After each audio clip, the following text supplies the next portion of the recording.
Well, hello there. I keep hearing nothing but comments about Joanne and Emma's channels wanting to know more about cooking, so here we are. Um, I don't know if Joanne's mentioned anything about it or not in some of her videos, but I've been off work for a little bit. I've been having a few health issues, so apologies if there are any kind of odd cuts in the video, if I have kind of a bit of a blank moment. I might cut those out a bit, but yeah, everyone keeps apparently saying that they want to see more about barbecue, so here we are. And if we're going to start with barbecue, there's only really one place to start, and that's brisket. Nice bit of beef brisket. So there we are. Doesn't have to be anything special. This came from our local butchers. I know that they do good stuff, so there we are. Other things that I'm going to be using today: a bit of mustard. I tend to use the American style mustard for this. I love English mustard, but for this purpose I think this is a bit better. You're not really looking for the flavor of the mustard in this. It's more of a binder, so using the milder mustard's fine. And for my barbecue rub, I'm going to be using two things.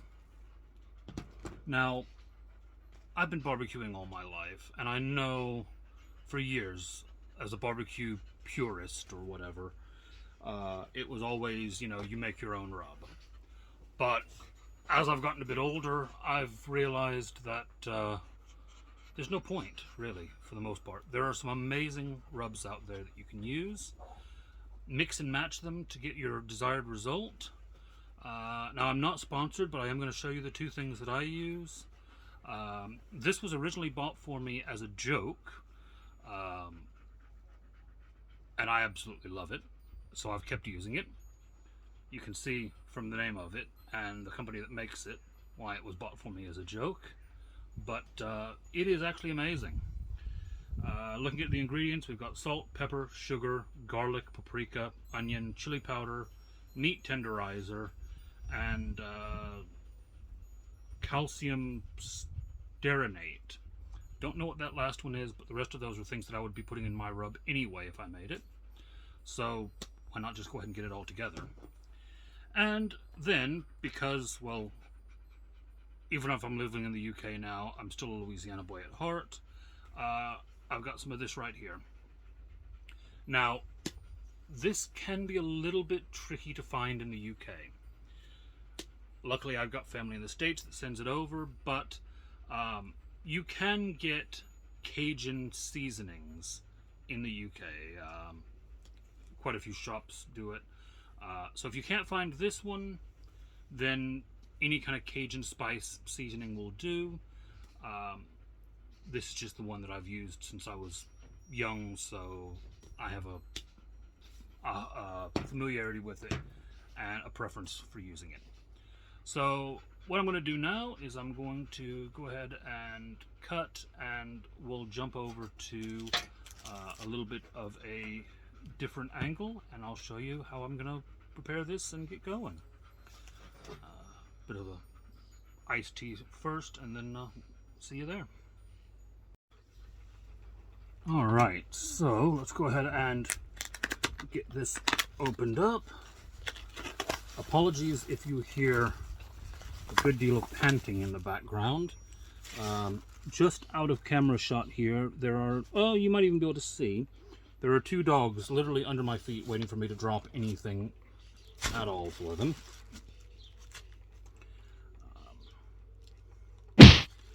They also know that there's usually a bit of fat trimmings.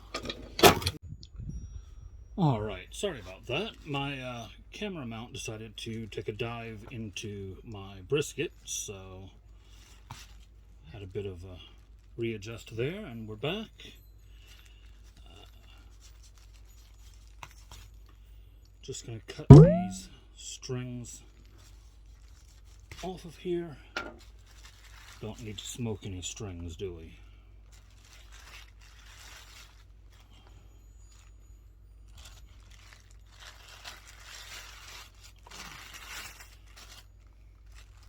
And yes, I am just using the bag that the brisket came in to protect the table I'm using, just because Joanne would murder me if I marked up our new table. And I am doing this outside because why not? It's a beautiful day, why not do it outside? Now then, what I'm doing here is just trimming off, not necessarily all of the fat, but any especially fatty bits.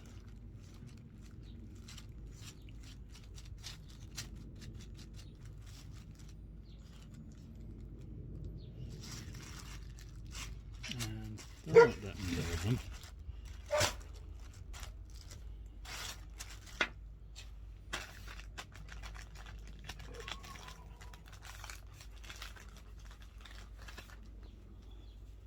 Another barbecue essential, of course, is wet wipes, both for eating and for cooking, I would say. Now then, this is where I was talking about the binder. Just mustard that up a bit.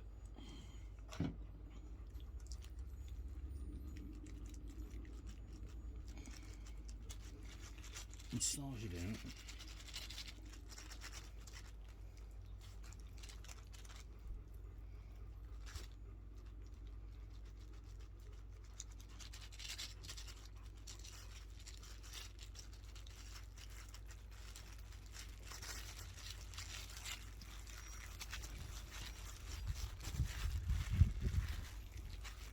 And one of the reasons for using mustard in this is that whenever you cook mustard for a long time, it's going to basically kind of, for the most part, dissolve away. And it's just going to basically help everything stick to begin with, and then be gone. Alright. Time for more wet wipes.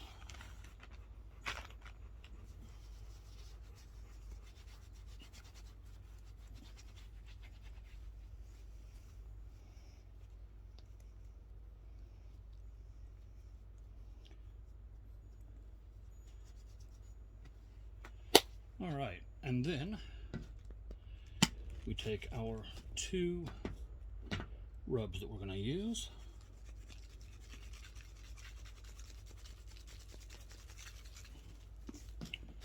Here's number one. There's number two.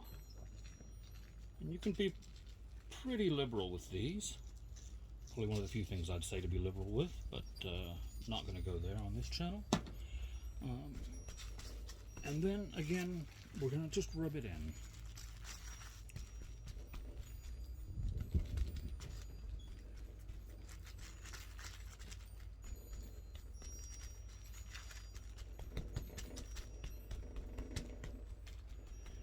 And as you can see with that mustard, it's kind of wetting it down a bit, digging in there really nice, and making a nice kind of coat for it. Then we're going to flip it over, rinse and repeat.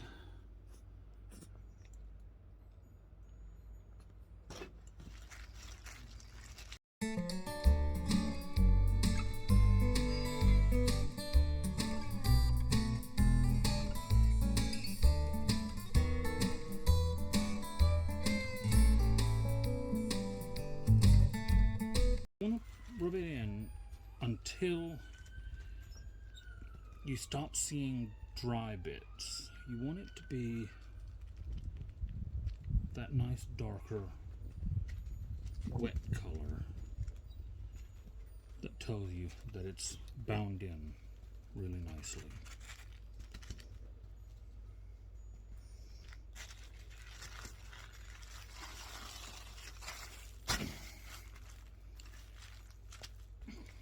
Go. Alright, some more wet wipes, and then I'll see you at the grill. All right, now, anyone who has come across from Joanne's or from Emma's channel will know that I was very excited to pick up one of these Ninja Woodfire Grill.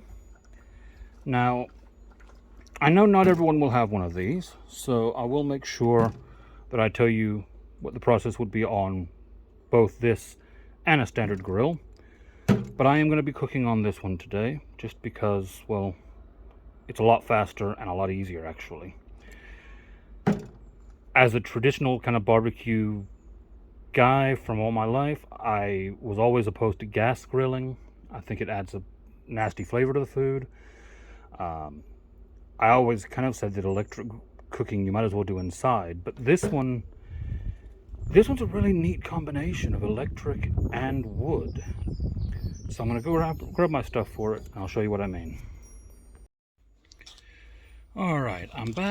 I've got my stuff that I need now. And this is what I'm talking about with this grill is it's electric, but it also uses actual wood pellets. So what I'm going to do is, and let's see if I can do this with the camera mount. I need about 5 hands at the moment, but there we go. So we fill that up like so. We're going to bring the temperature all the way down as low as it'll go, which is 120. We're going to set it for about 6 hours, although I don't think we're going to need that long. Now, one thing that I like about this is it takes a lot less time than doing this the traditional way.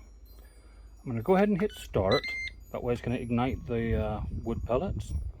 And while that's igniting, because it takes it a couple minutes, I'm just going to take you over here to my old trusty grill. And basically, this is my old smoker. So, in this case, you would load your wood, and that would usually be chips of wood, not pellets, into there. You would put your meat in there. You don't put anything hot under the meat. What happens then is that the wood smoke from here comes into the grill, over the meat and out, and that's what's going to smoke your meat. This one is doing the exact same thing in that it's bringing wood smoke into the meat, but it's doing it in a much more kind of pressurized container, and it's using electricity to keep your temperature steady. So whereas with the old grill, you have to really watch your temperature quite closely, make sure it doesn't get too hot or too cold. This one keeps that balanced for you. So it's nice and easy. I've only had it a couple weeks now, but I'm already falling in love with this thing. So I'm going to go ahead and go grab the meat, and we'll get it on the grill.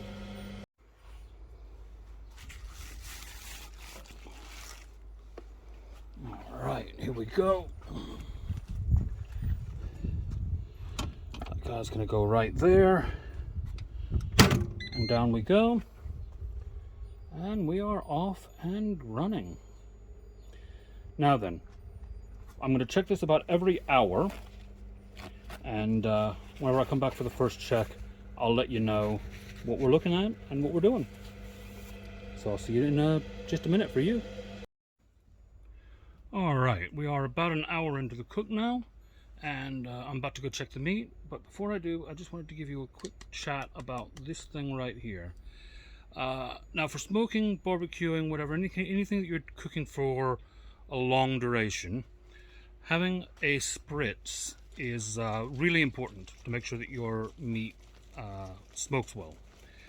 So what this one is, really straightforward. It's about 75% cider, apple cider vinegar, and about 25% oil. Now I think this was either vegetable or rapeseed oil, something like that. Doesn't really matter what kind of oil, just a bit of something to go on there. So let's go take a look, see how it's doing. Oh, there we go. Now then, I'm just going to go ahead and give this a really good spray.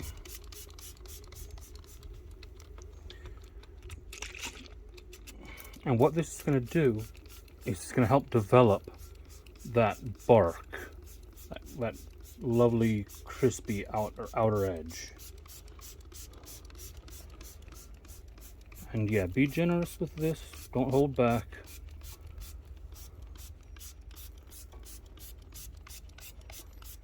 Make sure you get it all over the place, it's not going to hurt it. And there we go. As you can see on the timer there, I was about 4 minutes early on the hour. And I'll be back and check it again in another hour. Alright, back again. Left it just a little bit longer than an hour this time, but not too much. I'll go ahead and flip you around and we'll have a look. Oh, look at that. Now then, this time what we're going to do is we're going to go ahead and spritz just like we did last time. But then I'm going to go ahead and grab my tongs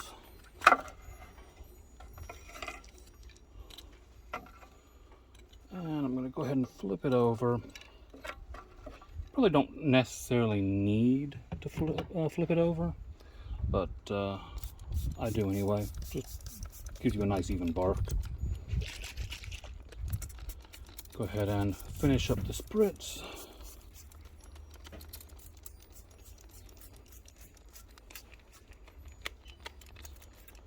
There we go. Keep it nice and moist. It's going to give us that nice crispy bark when it's done.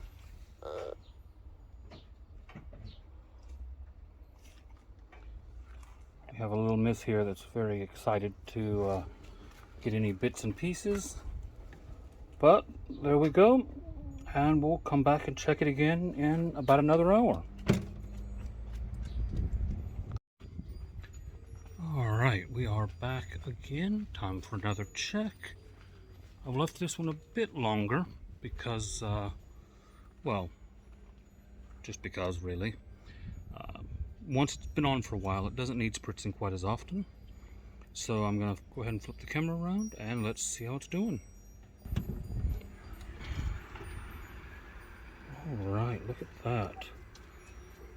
I wish you could smell that right now because that is smelling lovely.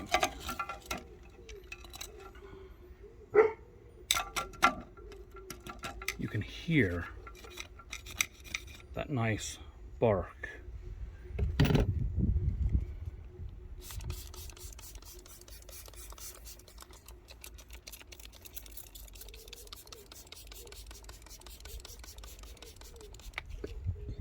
There we go. Got about an hour left on that timer. I don't think I was too far off. Dog's going mad in the background as usual. Now one thing I will say is, you've seen this has taken about 6 hours. Been a bit of a longer day than you know, barbecue used to not tire me out, but it seems nowadays everything tires me out. What I would say though is, if you were doing this on the older style, kind of traditional smoker, that same piece of meat probably would have taken 8, 12, 16 hours. Just because you're not going to get the same focus and the same regularity. You're going to have peaks and troughs, and it's just going to take longer than in the wood fire. So we're going to give it that last little bit of time, and then we'll be back and I'll take it off the grill and let you see what it looks like on the inside. Check in with you in a bit. Alright, so time is just about up on the grill. I'm going to go ahead and get my timer and such and give it one last check, and then we will get it off the grill. And I might even have a special guest coming to do a bit of a tasting with me. Be right back. Alright, let's have a look. There we go. Looking lovely. I'm sure it will be fine, but we'll go ahead and pop this in just to be 100% sure. Yeah, fine.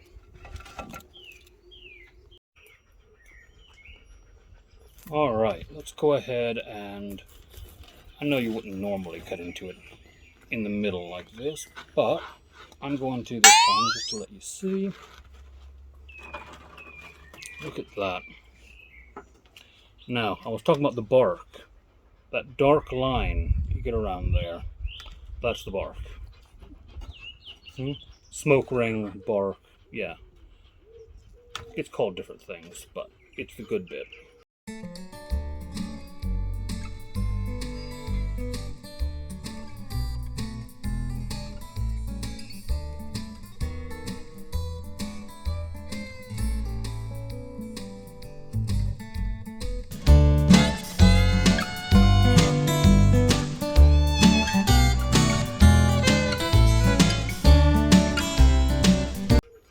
Now what I'm going to do is I'm going to take a little slice here, and then I'm going to swap cameras with my lovely assistant, and I'm going to let her have the first taste. Alright, my lovely assistant, most of you will probably come over from her channel. Let's see what she thinks. I think I can get away with calling you unbiased, because you tell me it's bad if it's bad. That ain't bad. It's really tender and yeah, it's nice. It just melts. And there we go. Alright, so that's brisket for you. I will go ahead and say that unlike some other people over there, I won't be uploading daily because, again, some people just won't eat barbecue every day. I don't get it, but you know. I'll probably upload about once a week if weather permitting. And hope you guys enjoyed it, and I will see you next time.